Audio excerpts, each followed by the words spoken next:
Semoga baik-baik saja. Oke, hari ini bersama nama saya Hanifah. Panggilannya Umah. Dengan senang hati, boleh ibu-ibu panggil saya Umah saja. Memang saya punya jamaah walaupun tidak banyak.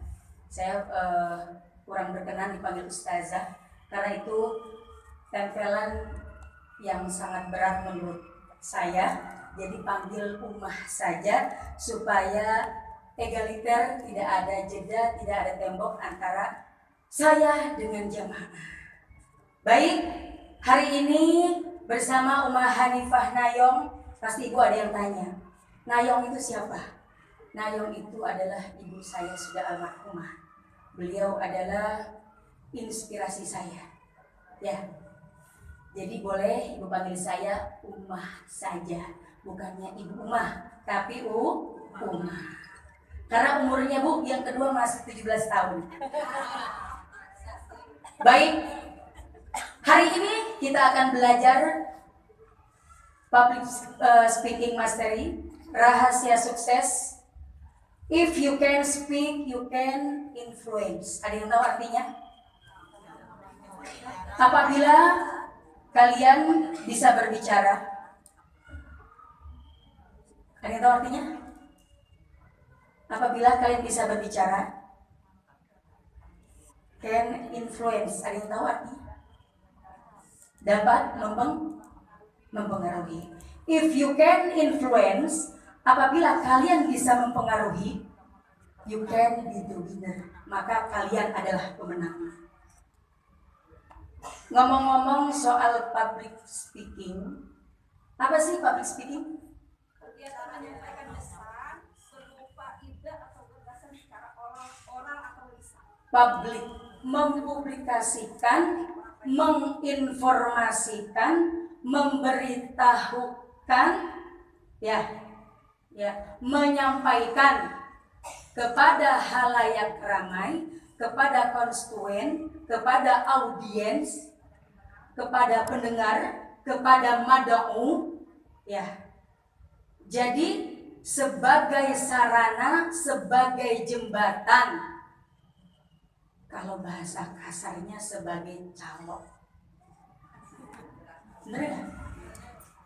Nah, kalau orang bisa ngomong apa yang dia inginkan, itu targetnya pasti dapat. Seorang MC belum tentu dia menjadi seorang public speaker.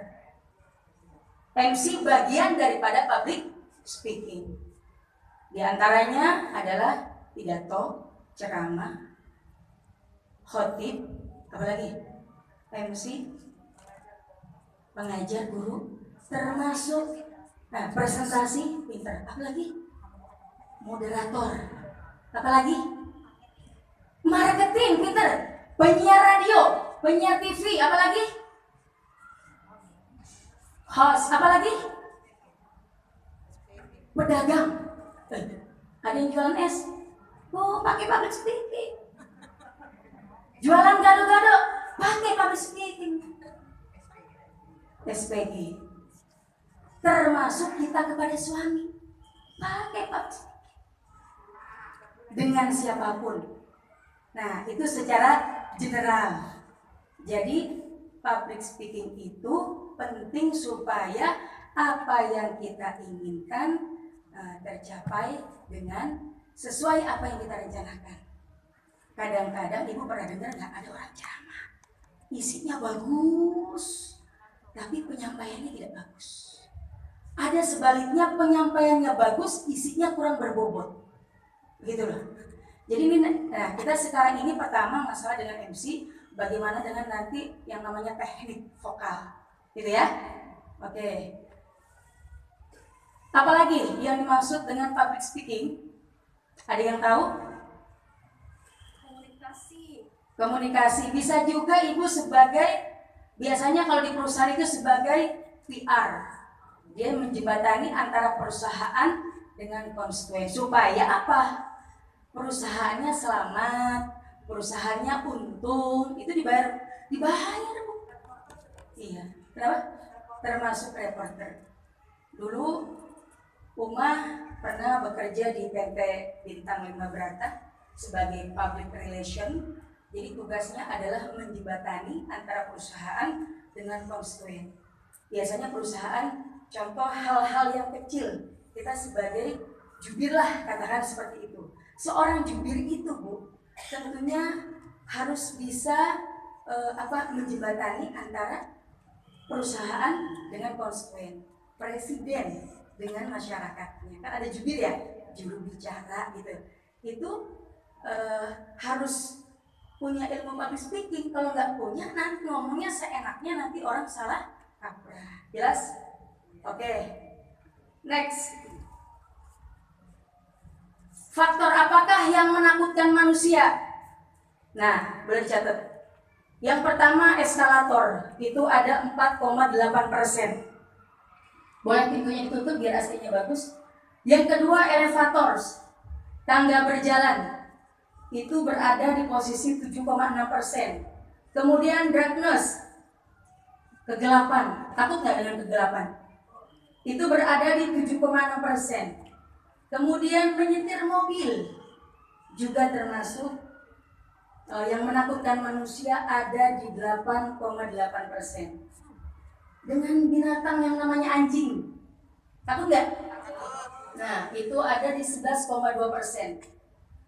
Terus kemudian kesendirian. Nah, kita di umur 60, anak udah pada nikah, ya, cucu udah pada gede, ada rasa ketakutan nggak? Pastinya kesendirian, was-was. Flying, penerbangan, pernah naik pesawat? Gimana rasanya? Deg-degan ya, takutnya meledak atau bagaimana? Terus kemudian, nih, ada di 18,7% kematian. Rasulullah wafat umur berapa? Kurang lebih 65 lah maksimal. Sekarang umur kita 55, tinggal menghitung berapa tahun lagi. Takut nggak? Secara manusiawi, takut mempersiapkan nanti bagaimana. Kemudian, kedalaman air, di air. Nah, siapa yang bisa berenang? Apalagi yang baru belajar berenang. Ya, jadi public speaking itu sebetulnya yang ditakutkan kepada manusia, kepada orang. Ibu berani nggak ngomong di depan? Ceramah, bisa? Oke, ntar saya tantangin ya. Siapa namanya? Next. Contoh atau menjadi pembicara atau ceramah atau dai. Yang pertama adalah kuasai materi. Ya, catat, kuasai materi. Yang pertama, mencari materi dari berbagai sumber seperti internet, YouTube, buku, dan lain-lain. Boleh pintu ditutup. Ibu, yang pertama di garis bawah ya. Ini yang nomor 1, tentunya harus bersanad. Dan ibu harus pendampingan, harus punya guru. Gurunya harus bersanad aswaja an-nahdiyah. Kenapa? Maaf. Jadi, kalau saya, karena memang saya sudah di pesantren kurang lebih 7 tahun, itu saya cocokkan materi di internet. Misalnya saya searching di Google, cocok nggak ya saya punya kitab? Wah, ternyata benar. Khawatir dirubah, gitu ya, paham ya? Jadi ketika kita mengisi materi, kalau dalam ilmu nausorof namanya lita'akid, dipastikan dulu. Kalau bahasanya infotainment namanya check and recheck. Dicek dulu nih, bener nggak nih? Selawat juga begitu, kadang-kadang ada yang barisnya di atas, ada yang di bawah, begitu kan? Ya, check and recheck. Yang pertama adalah kuasai materi. Juga sebagai vokal, hadroh, vokal marawis juga ini termasuk public speaking. Bagaimana supaya menang, bagaimana supaya orang suka. Nah, yang pertama kuasai materi. Dicek dulu bacaannya bener enggak, gitu ya. Itu yang pertama. Yang kedua, mempelajari materi terlebih dahulu sebelum menyampaikan. Dipelajari dulu nih. Kalau mau jadi MC, di mana MC-nya, dengan siapa, tempatnya di mana, dan siapa sasarannya. Ibu-ibu pejabat kah, ibu-ibu rumahan, atau majelis taklim. Kemudian yang ketiga, memahami materi secara mendalam. Kalau misalnya mau jadi MC, temanya tentang sepak bola, berarti searching baca tentang sepak bola. Ibu jadi MC di Majelis Taklim Maulid, berarti harus tahu tentang Maulid, jangan sampai keluar dari tema. Nah, nanti Bu, acara ini saya akan bikin sesi kedua. Ini baru mukadimah, ibarat ibu makan ikan, baru kulitnya, belum ke tulang. Ya. Yang pertama, menarik perhatian penonton. Satu, mengajukan satu atau dua pertanyaan terkait berita terkini yang masih berkaitan dengan materi yang akan dibawakan. Nah, spektakuler ini optionnya ada 3. Yang pertama, bisa dengan suara. Kedua, bisa dengan style. Ibu kalau mau jadi pembicara atau MC, ibu punya brand sendiri. Oh, saya mau membuat personal branding misalnya. Setiap saya MC, saya kacamatanya yang gede. Boleh. Atau cincinnya yang besar, ciri khas. Atau saya setiap jadi MC, pasminanya diputer-puter. Boleh. Itu sebagai ciri khas supaya apa? Orang ingat. Oh, Bu Listriani kalau ceramah, aku suka tuh. Jilbabnya muter-muter. Iya. Terserah. Yang atau misalnya selendangnya petek, nggak mungkin kan? Apa yang ibu senang? Jadi sebagai penanda gitu. Atau kacamatanya mau kacamata kucing. Misalnya, semakin baik persiapan Anda, semakin lancar berbicara di depan umum. Yang pertama, kenali audiensnya, kenali madaunya. Maksudnya begitu. Jadi kita mau jadi MC, siapa sih yang ada di depan kita? Anak TK, SMP, anak SMA, orang-orang kuliah, ibu-ibu pejabat, atau masyarakat biasa, atau ibu-ibu kota. Saya pernah ceramah di Jakarta Selatan. Saya lupa, emang bahasa saya bahasa Bagen, saya pakai. Lupaan ya namanya manusia. Dia kaget, Bu, itu Bagen bahasa mana? Jadi kenali dulu. Yang kedua, kenali tempatnya. Biasanya kita jadi MC, penceramah, khotib dan sebagainya mempengaruhi, termasuk hadroh, ya. Hadroh itu public speaking juga, Bu. Kenali tempatnya, bagaimana tempat lingkungannya, posisinya bagaimana, itu mempengaruhi. Yang ketiga, kenali lokasinya, ya. Yang keempat, perhatikan layar proyektor. Pernah nggak Ibu kalau seminar tiba-tiba mati begitu? Nah itu mempengaruhi juga. Yang kelima, periksa sistem audio. Ada istilah namanya check and recheck atau validasi. Oke, jelas? Next, jelas ya? Latihan. Bicarakan materi Anda kepada siapapun. Ya, Ibu misalnya mau jadi MC, ya?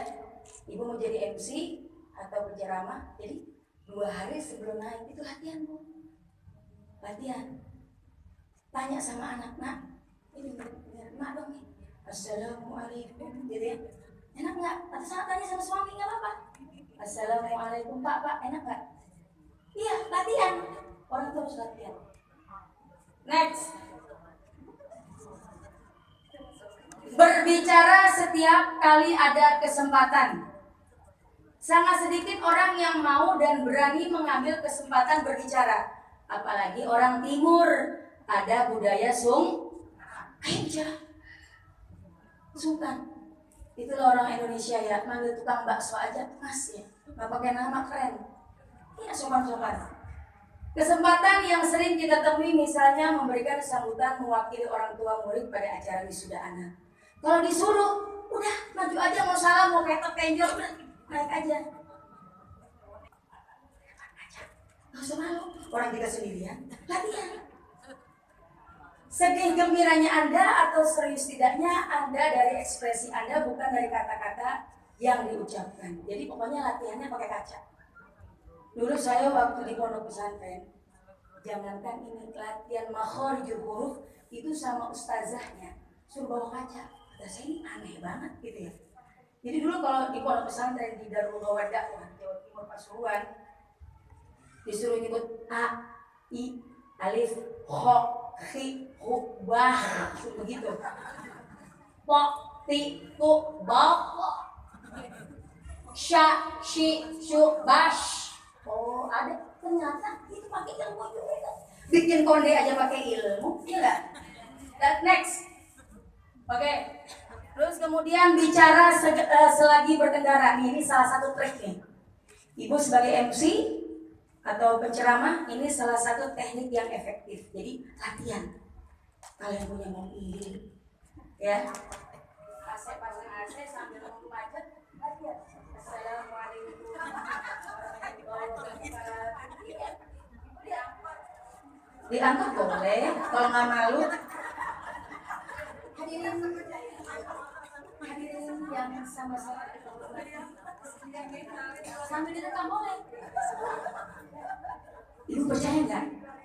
Ya, saya mau capek sama mobil. Bilang aja nggak punya. Saya bu, ini beneran. Ini ilmu saya bagi. Saya kalau besok mau ceramah, saya disuruh melatih. Saya misalnya beli gado-gado daripada waktu kosong, waktu emas bu. Saya naik motor sampai ke Epres Pahit. Beneran itu. Assalamualaikum warahmatullahi wabarakatuh. Orang ini kan pernah ngeliatin. Itu Syafiq saksinya dia ngomong apa sih? Itu latihan. Iya, kita mengulang-ulang. Misalnya tema tentang tahu. Apa itu tahu? Bagaimana sama siapa? Jangan, orang itu jangan merasa sudah bisa. Berusaha untuk bisa. Kita sama-sama belajar, oke? Ini trik. Saya tuh latihan dulu, jangan dikira saya nggak latihan. Di motor saya latihan sambil pakai daster. Iya, pakai daster latihan. Lumayan tuh kan perjalanan dari sini ke pasar Pondok Labu, dapat 1 batu. Pulangnya 1 batu. Gitu. Terus saya bersenandung. Gitu. Next. Atau ibu boleh. Saya nggak punya mobil, nggak punya motor. Sambil mulak, boleh. Assalamualaikum. Boleh bu. Harus latihan. Bicara saat mandi. Banyak orang memiliki kebiasaan bernyanyi saat mandi. Namun saya justru berlatih menyampaikan materi saat mandi. Boleh. Sambil sabunan. Ya kan? Bila ingin melihat ikan di dalam kolam, misalnya gitu ya, apa aja. Public speaking itu bisa diterapkan sebagai penyanyi, MC, storytelling, cerita pengalaman pribadi. Ibu pernah lihat nggak orang kalau sambutan di majlis taklim itu ada yang nangis? Pernah saya lihat nih, ada teman saya sambutan di acara majlis taklim emaknya. Dia satu pesantren sama saya, sebejak-bejak dia kagak pernah sambutan. Saya lihat dia nangis. Ini saya kasih tahu bocorannya. Orang kalau ceramah nangis itu artinya dia nervous. Bukannya sedih. Kecuali kalau udah sering, ya tergantung temanya. Lihat, orang kalau pas sambutan atau ceramah nggak ada angin, nggak ada hujan, tiba-tiba itu lagu apa sih bikin nangis? Itu dia sebenarnya mengalihkan, sebenarnya itu dia nervous, larinya ke nangis, gitu loh, ya? Iya. Cerita pengalaman sendiri. Misalnya ibu jadi MC, temanya tentang pendidikan. Boleh MC memberikan 10 menit penjelasan atau penceramah. Kemudian cerita pengalaman orang lain boleh dari story dan cerita berita yang sedang viral. Apa sekarang? Sambo, gempa di Cianjur. Tasya anta tahriri suturi Ahmad al-Hadi Muhammad sahibal wajhil muniri sallallahu. Itu barusan apa itu? Bacaan apa? Ada yang tahu? Berjanji. Kalau al-atas beda lagi. Wassalatullahi tasya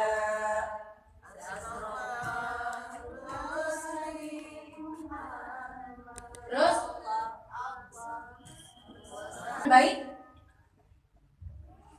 Penyampaian pesan yang baik adalah proses penyajian pesan yang jelas dan koheren dengan cara yang menarik. Yang pertama, eye contact, Bu. Kontak mata. Nih contoh. Uma udah min 8 ya. Maaf. Ini matanya, kalau Uma problem di mata. Bukan di uban tapi di mata. Padahal udah pakai kacamata, tetap nggak kelihatan. Harus di-upgrade gitu, belum sempet. Yang pertama kontak mata, saya buka ya. Nah, kalau ibu jadi penceramah, ya, jadi penceramah atau MC, contoh eye contact. Nih, saya melihat ibu Rukayah. Nih, saya kasih ilmunya. Biasanya kalau kita natap mata, itu dua. Yang pertama kita fokus, yang kedua buyar. Orang gara-gara melihat mata orang, buyar. Assalamualaikum. Grogi, bener nggak? Nah, bagaimana body language ketika kita ceramah ke MC? Sepertinya kita melihat Rukayah, tapi tidak. Lihat jidatnya. Jidatnya lihat begini. Seperti melihat sebenarnya enggak? Gitu kan? Nih, mata saya ke jidat. Bagaimana Bu Rukayah? Makanya ada penceramah yang pakai kacamata hitam. Perhatiin, ini saya kasih tahu ya. Ada penceramah, ada cowok, cewek. Itu dia pakai kacamata hitam, itu ada maksudnya, Bu. Dia kelemahannya di mata. Kalau dia ngeliat mata itu buyar. Itu loh. Ini saya ngeliat begini nih. Assalamualaikum. Buyar, ngomong itu langsung coba praktekin. Ibu jadi MC, lihat mata orang buyar. Lihat jidatnya atau nih, ujung kepala. Teknik kita jadi MC atau penceramah, ya, belum masuk poinnya. Bentar itu yang kedua. Penasaran ya? Oke, teknik penyampaian pesan yang pertama eye contact. Yang kedua ambil jeda sebelum bicara. Berapa detik? Ada yang tahu? Salah. Ada yang tahu? Salah. Berapa detik? Kebanyakan.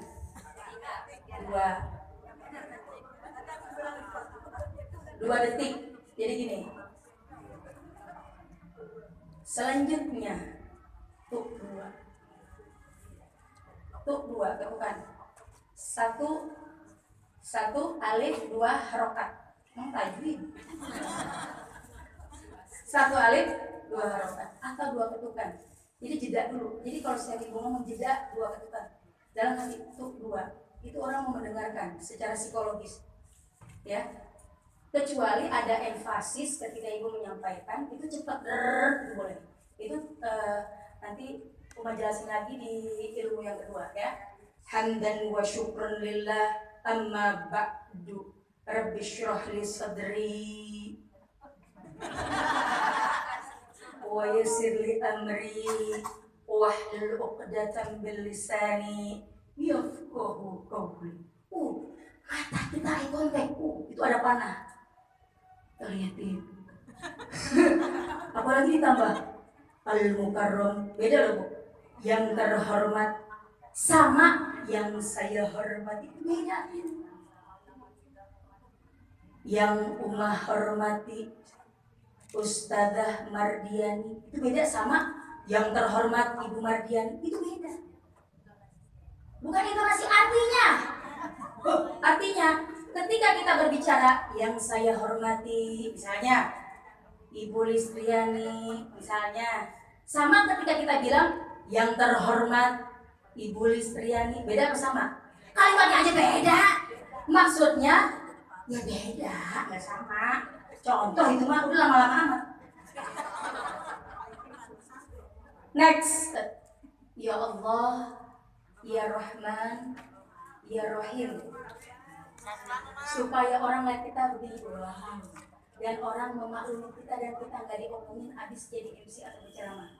Ya Allah, ya Rahman, ya Rahim, ij'al lutfi tammah wal mawaddatal kamilah fi kulli bani Adam. Sebutin, ibu, ini juga bisa buat dagang, Bu. Ibu sebutin nama Li, misalnya Hayati binti Fulan. Langsung dia mendelik sama kita. Ya Allah, Ya Rahman, Ya Rahim, ij'al lutfi tammah wal mawaddatal kamilah fi kulli bani adamani. Ya Allah, Ya Rahman, Ya Rahim, Ya Allah, Ya Rahman, Ya Rahim, ij'ali, jadikanlah saya, ij'al lutfi, kelembutan tamah yang sempurna, ij'al lutfi tamah wal mawaddatal kamilah fi kulli, semua yang lihat, fi kulli bani, semua bani, anak, bukan anak kucing, bani Adam, li kepadaku. Ketika dia lihat saya begini, ilmunya